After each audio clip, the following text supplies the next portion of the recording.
Secondly, Mr. Speaker, I want to return to the question of Scottish independence. The leader may have seen the latest opinion poll published yesterday by Ipsos Mori, which shows 58% for independence. When I asked the leader last week if he would regard victory by unionist parties at next May's general election as a mandate for the union, he did not answer. So I ask him again. And if he truly believes that the election has no relevance to the union because of a prior democratic event 7 years before, then can he confirm that the Conservatives will not be campaigning on that question at the forthcoming election? More importantly, Mr. Speaker, if the UK government is determined to ignore the settled will of the Scottish people, can we have a debate on the consequences for the union? It seems that we are moving away from government by consent, and the UK government desires to keep Scotland in the union against the will of the people who live there. If so, Parliament ought to be told. The House. Mr. Speaker, the honourable gentleman is disappointed with me, and this is a yoke I shall have to bear. It is, I fear, his default position to be disappointed with me, and I'm afraid in my answers today his disappointment will only grow. And I am sorry about that, but nonetheless, I must proceed.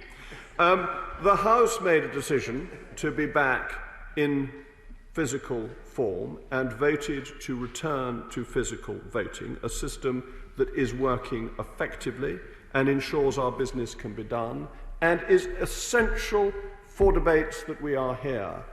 That the whole point of a debate is to challenge, to question, to intervene. That isn't possible remotely. For ministers, when we had that brief period of legislation going through remotely, it could not have been easier. All the minister had to do was read out the prepared blurb. Nothing could be intervened upon, nothing could be questioned.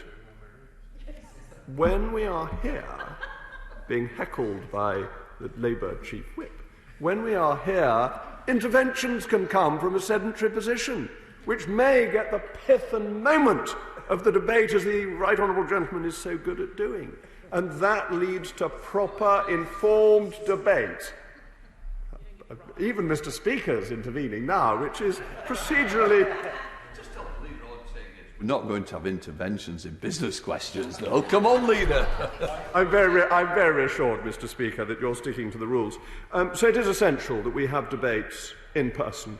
Otherwise, the government is not held to account. Then we come on to the question of the United Kingdom. The vote was held in 2014, and it was won by the Unionists. And the Scottish National Party said at the time that it was for a generation. Now, I know they are now a bit embarrassed about Alex Salmond, their former leader, and almost the creator of their success. I know that they are cautious about the text messages that they've sent and forgetful about some of the meetings that the current leader held with him. I mean, it is amusing, actually, Mr. Speaker, that as I understand it, the current leader of the Scottish National Party, Mrs. Sturgeon, was so busy preparing to answer questions in the Scottish Parliament that she forgot what she'd been discussing at other times of the day. I don't find these memory lapses occur when I prepare for business questions, but never mind that particular point. It was said it would last for a generation, and a generation is not 7 years. And what will we campaign on? The success of the Union.